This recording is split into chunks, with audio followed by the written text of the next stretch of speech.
রব্বুল ইজ্জাতুল জালাল ওই বান্দার উপরে রহমত নাজিল করেন যেই বান্দা রাসূল আকরাম সাল্লাল্লাহু আলাইহি ওয়াসাল্লামের উপর দুরূদ পাঠ করেন। আর পৃথিবীতে যত ফেরেশতা রব্বুল ইজ্জাতুল জালাল সৃষ্টি করেছেন সমস্ত ফেরেশতারা তার জন্য মাগফিরাতের দোয়া করেন। হাদিসে নবীজি সাল্লাল্লাহু আলাইহি ওয়াসাল্লাম বলেছেন, মান সাল্লা আলাইয়া সালাতান, যেই ব্যক্তি আমি নবীর উপর একবার মাত্র দুরূদ পড়বে, শুধুমাত্র একবার কোন উম্মত যদি আমি নবীর উপর দুরূদ পাঠ করে, আল্লাহ পাক সঙ্গে সঙ্গে ওই বান্দার উপরে 10টা রহমত নাজিল করেন। তাইলে পৃথিবীতে আল্লাহ পাক এমন কিছু আমল আমাদেরকে দান করেছেন যে আমলগুলো করলে আল্লাহ পাক রহমত নাজিল করে, আর ফেরেশতারা বান্দার পক্ষে আল্লাহর কাছে মাগফিরাতের দোয়া করে। তার মধ্যে 1 নাম্বার হলো আসসালাতু আলান নবী মুহাম্মদ সাল্লাল্লাহু আলাইহি ওয়াসাল্লামের উপর দুরূদ পাঠ করা। বলুন সুবহানাল্লাহ। সহজ আমল, করব তো ইনশাআল্লাহ। আপনি পড়েন না দুরূদ সাল্লাল্লাহু, এরপরও পড়ছেন না আপনারা সাল্লাল্লাহু আলাইহি ওয়াসাল্লাম, সাথে সাথে 10টা রহমত পড়ব তো ইনশাআল্লাহ। দুনিয়াতে কত কিছু অর্জন করলেন, দুনিয়াতে কিভাবে মৎস্য চাষ করলে মৎস্য ভালো হবে, কিভাবে সরিষা লাগাইলে ভালো হবে, কিভাবে ধান বুনলে ভালো হবে, কিভাবে ফসল লাগাইলে উন্নত ফসল আপনি পাবেন, এত কিছু শিখলেন, জানলেন, বুঝলেন, মানুষকে শিখালেন। আর এই যে ছোট্ট ছোট্ট কথাগুলো, বাঙ্গা বাঙ্গা কথাগুলো বলছি, এগুলো জীবনে আমল করে দেখলেন না। আসলেই এই ছোট্ট দুরূদ, এই ছোট্ট একটা আমল যদিও আমাদের দৃষ্টিতে ছোট, কিন্তু এই আমলের ফায়দা এত বেশি। এই ছোট্ট দুরূদ আপনাকে জান্নাতে নিয়ে যাবে। বলুন সুবহানাল্লাহ। আল্লাহর রাসূল আপনাকে সুপারিশ করবে যেটা আমার উম্মত আমার উপরে সে বেশি বেশি দুরূদ পড়ছে। ফেরেশতারা সাক্ষী দিবে, জমিন সাক্ষী দিবে যে বান্দা হাঁটতে বসতে চলতে ফিরতে সময় পেলেই দুরূদ পড়তো। এই বান্দাকে আল্লাহ তুমি জান্নাত দাও, তখন জমিনের আরজি আল্লাহ কবুল করবেন, আসমানের আরজি কবুল করবেন।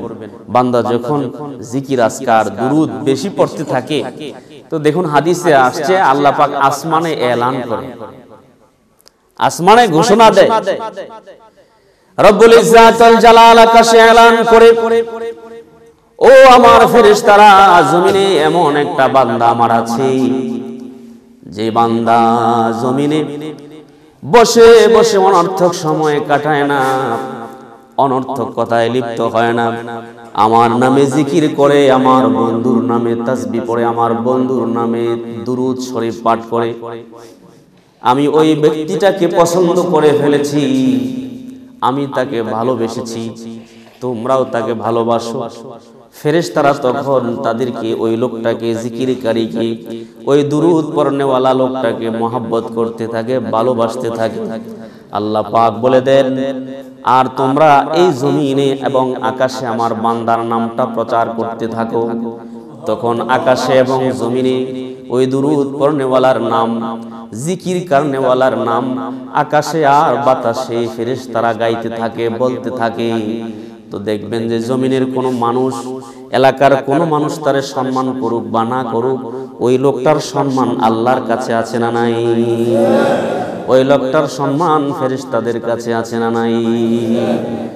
আল্লাহ লোকটাকে ভালোবাসতে থাকেন, ফেরেশতারাও তাকে ভালোবাসতে থাকেন, এবং জমিনে যত প্রাণী আছে সমস্ত প্রাণীরা তাকে ভালোবাসতে থাকে। একটা পর্যায়ে আকাশে বাতাসে জমিনে সর্বত্র তার ভালোবাসা বিরাজ করতে থাকে। এই হালাতে যখন তার মরণ হয়, ওই লোকটা বিনা হিসেবে জান্নাতে চলে যাবে। এজন্য 6টা আমলের কথা বলবো, যে 6টা আমল করলে সাথে সাথে আল্লাহ পাক আসমান থেকে রহমত বান্দার জন্য নাজিল করেন, আর রহমতের ফেরেশতারা বান্দার জন্য মাগফিরাতের দোয়া করে। তার মধ্যে 1 নম্বর আমল হলো আসসালাতু আলান নবী। 1 নম্বর আমল হলো নবীর উপর দুরূদ পাঠ করা। দুই নম্বর আমল হলো মসজিদে এসে প্রথম সারিতে নামাজ আদায় করা। সুবহানাল্লাহ বলেন। মসজিদে এসে প্রথম সারিতে নামাজ পড়া। কোন সারিতে? আফসোস মুসল্লিদের জন্য, মাঝে মধ্যে ডাইকাও প্রথম সারিতে আনা যায় না। কি যে বুঝে আল্লাহ পাকই ভালো জানে। পেছন থেকে ডাইকাও প্রথম কাতারে আনা যায় না। আমাদের মুসল্লিরা এত বেশি বুঝে। আল্লাহর নবী সরকারে দু জাহান সাল্লাল্লাহু আলাইহি ওয়াসাল্লাম বলেছেন, পৃথিবীর মানুষ যদি জানতো প্রথম কাতারে প্রথম সারিতে নামাজ আদায় করার ফজিলত কত, তাহলে সমাজের মানুষগুলো প্রথম কাতারে দাঁড়ানোর জন্য সমাজের অন্য মানুষের সাথে লটারি ধরত, লটারি করত যে আমি প্রথম সারিতে নামাজ পড়ব।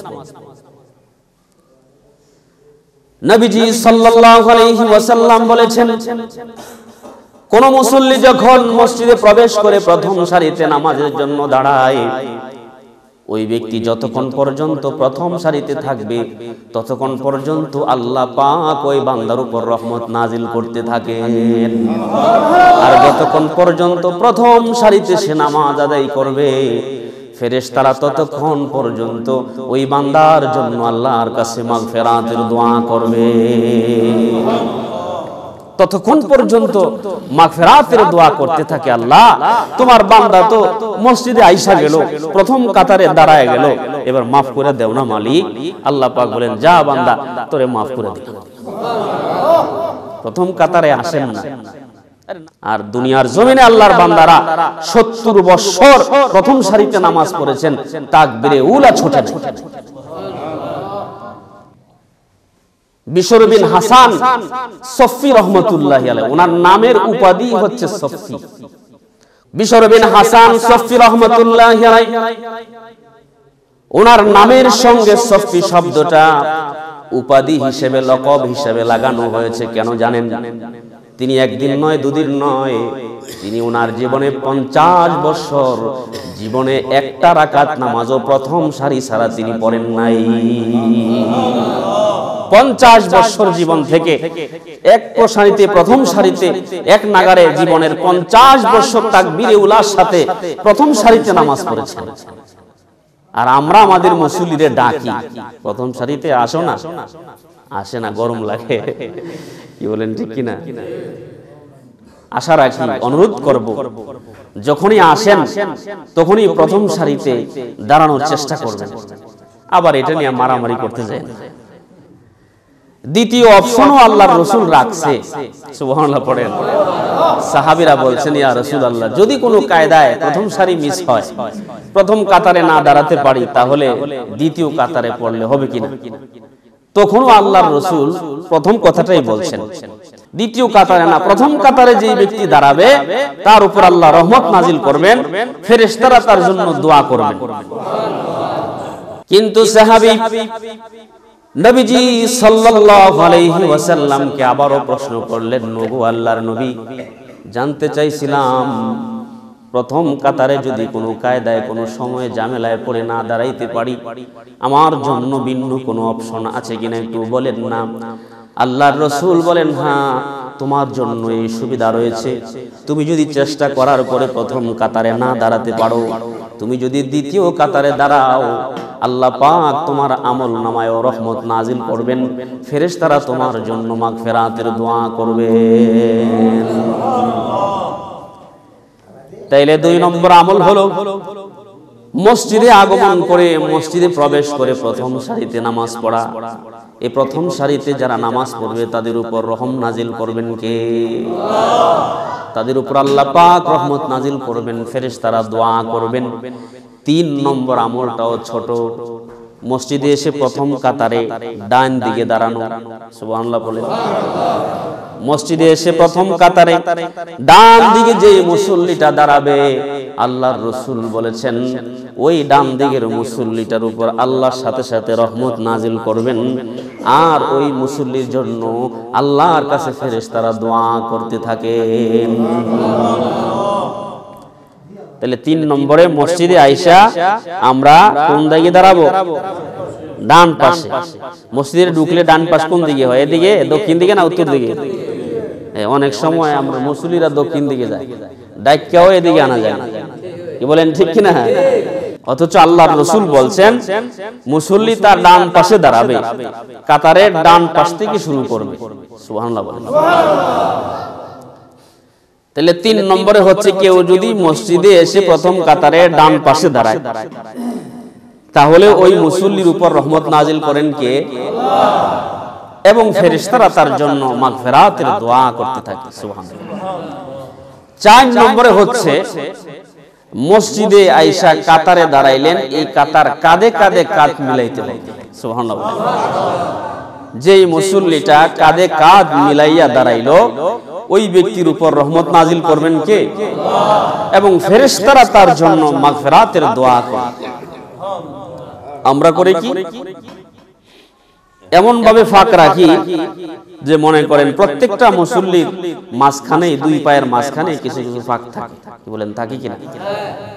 হাদিসে আছে মুসল্লিরা যখন কাতারে দাঁড়ায় আর কাতার যদি সোজা না হয়, মাঝখানে যদি ফাঁকা থাকে, ওই ফাঁকাতে আয়েশা শয়তান ঢুকে। নাউজুবিল্লাহ বলেন। এমনিতে তো শয়তান কুমন্ত্রণা দিতে থাকে।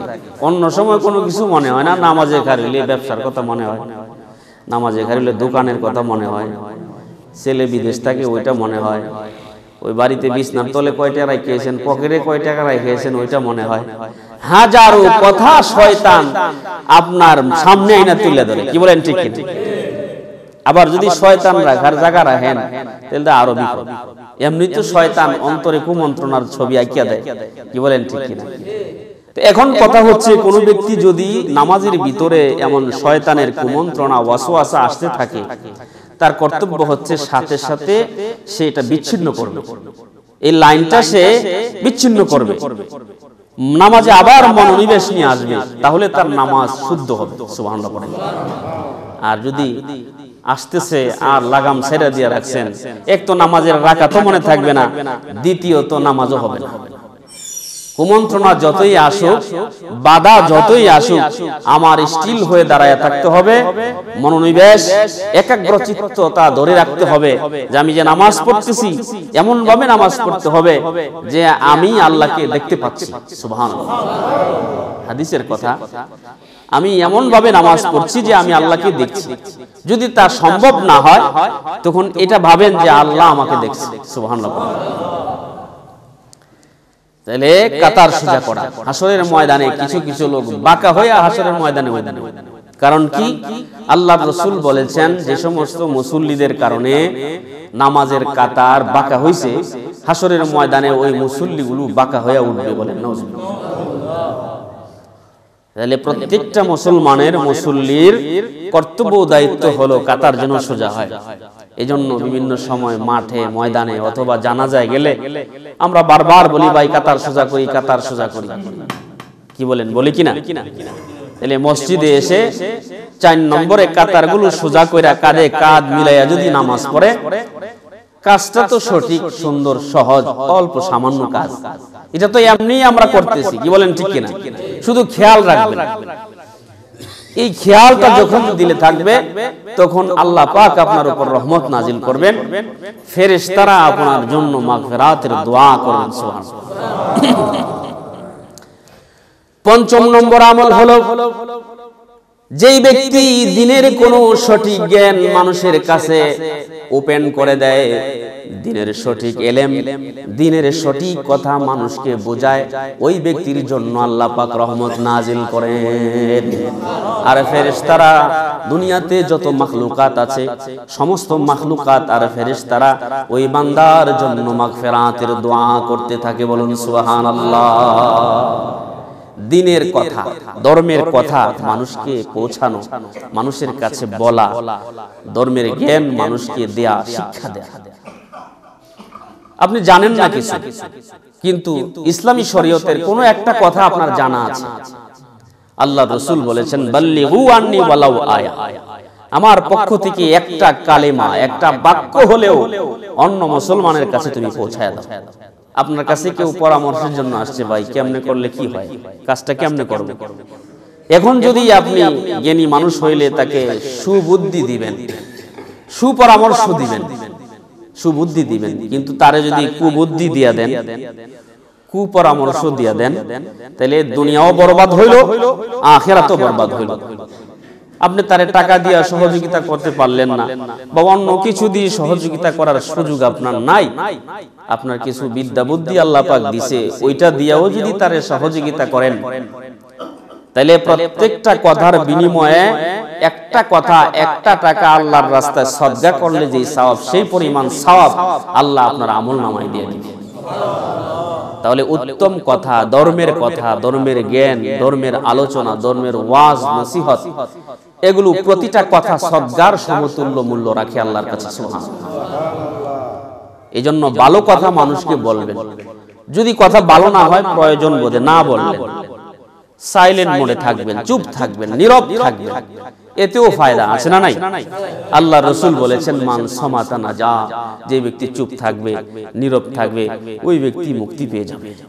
হাসরের ময়দানে কিছু মানুষকে আল্লাহ পাক এমনিতেই মুক্তির ব্যবস্থা করবেন। কেন? কই এই ব্যক্তি বেশি কথা বলে নাই, অযথা কথা বলে নাই, অনর্থক কথা বলে নাই, বাজে কথা বলে নাই, সব সময় নীরব ছিল, প্রয়োজনীয় কথা বলছেন, যা দরকার তা বলছেন, যা দরকার না তা বলেন নাই, আমি আল্লাহ তারে মাফ করে দিলাম। যা। আমাদের বুজুর্গরা আগের জমানায় নিজের সারা জীবন ব্যাপী কোনোদিন কথাই বলে নাই। সুবহানাল্লাহ বলেন। আরে জীবনে কোনোদিন কথাই বলে নাই। তো বলতে পারেন তাহলে তারা সংসার করছে কেমনে? দিন ধর্মের কথা মানুষের বলছেন কেমনে? কয় তারা যখন কথা বলতো প্রয়োজন ছিল তখন খাতায় লেখা বলছে, খাতায় লেখা তারপরে আরেকজনকে দেখাইছে যে এটা আমার প্রয়োজন, এটা আমার দরকার। এগুলো তো বর্তমানে বলতে গেলে আপনাদের কাছে গল্প মনে হয়। হ্যাঁ, এমন আল্লাহওয়ালা পৃথিবীর জমিনে ছিল, বর্তমানেও কিছু আছে যে তারা এমন নীরব ভাবে নিজের জীবন বসতি করছে, কারোর সাথে কোনো হামগামায় যায় না, সুর গলে যায় না, গন্ডগোলে যায় না, অনর্থক কথা বলে না। আল্লাহ পাক তাদের কথাই বলছেন, যারা অনর্থক কথা বলবেন না, দেখবেন তো হাসরের ময়দানে বান্দার আমল নামায় কোনো অনর্থক কথা নাই। তখন আল্লাহ বলবে যে বান্দা তো অনর্থক কথাই বলে নাই, যা বলছে প্রয়োজনে বলছে, দরকারে বলছে, যা আমি বান্দারে মাফ করে দিলাম। সুবহানাল্লাহ। ষষ্ঠ নম্বর আমল হচ্ছে ভোর রাতে সাহারি গ্রহণ করা। রমজান মাস হইতে পারে, অথবা নফল কোন রোজা আপনি রাখবেন, তখনও ভোর রাত্রে সাহারি গ্রহণ করা লাগতে পারে। আল্লাহর রাসূল বলেছেন, ইন্নাল্লাহা ওয়া মালাইকাতাহু ইউসাল্লুনা আলাল মুতাসাহহিরিন, নিশ্চয়ই আল্লাহ এবং ফেরেশতারা যারা সাহারি গ্রহণ করে, সাহারি খায়, তাদের উপর রহমত নাজিল করেন। বলুন সুবহানাল্লাহ। আল্লাহ রহমত নাজিল করেন, ফেরেশতারা মাগফিরাতের দোয়া করেন। তাহলে এই ষষ্ঠ আমলও তো সহজ আমল। আমরা রমজান মাসে উঠলে তো এমনও খাই, কি বলেন? ঠিক। হ্যাঁ, আবার কিছু অলস মানুষ আছে না খায়া রোজা রাখে, না খায়া রোজা রাখলে রোজা হবে। তবে কেউ যদি ভোর রাত্রে ঘুম থেকে ওইটা সাহারি খায়, তো ওই ব্যক্তির উপরে আল্লাহ রহমত নাজিল করে। রহমত নাজিল করে কে? আল্লাহ। আর তার জন্য, তার মাগফিরাতের জন্য দোয়া করে কারা? বুঝেন নাই? বলেন, কারা দোয়া করে? আল্লাহ রহমত নাজিল করে। আর বান্দার জন্য কারা দোয়া করে? ফেরেশতারা দোয়া করে। আশা করি এই কথাগুলো বুঝতে পেরেছেন। যদি জীবনে সুযোগ হয় আমল করেন, দুনিয়াতেও সফল হবেন, আখিরাতেও সফল হবেন। আল্লাহ পাক আমাদেরকে আমল করবার তৌফিক দান করুন। সকলে বলি আমিন।